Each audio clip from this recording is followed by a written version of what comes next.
In today's video, I'm going to teach you how to create a realistic Earth setup in Cinema 4D with Redshift.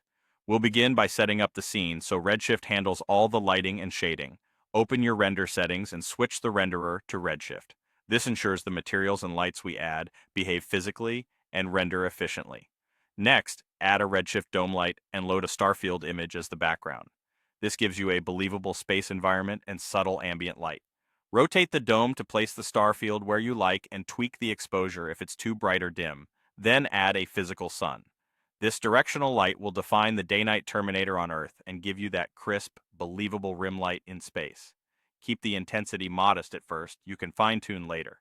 Now create a sphere object for the Earth and place it at the world origin.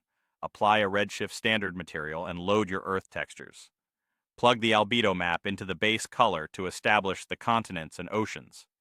For surface relief, connect the bump map to the bump input and set a reasonable height so the effect is visible without looking exaggerated. Then add the specular map to the appropriate reflectivity slot to control how land and water respond to light. Dial in a touch of reflection and keep roughness balanced so oceans feel glossy and land reads more matte. For clouds, create a second sphere just slightly larger than the Earth. Give it its own redshift material and feed your cloud texture into the opacity or transparency channel so only the white cloud regions render. Keep the color mostly white, reduce metallic to 0, and set a soft specular response so clouds catch highlights from the sun without looking plastic. If you see flicker or harsh edges, increase texture filtering and soften the transparency falloff. To sell the atmosphere, add a third, even larger sphere and place it inside a volume builder. Lower the voxel size until the volume looks smooth, then assign a redshift volume material. Use subtle scattering with a hint of blue and gentle absorption to create that soft halo along the limb of the planet. The goal is a thin glow that intensifies at grazing angles, not a thick fog.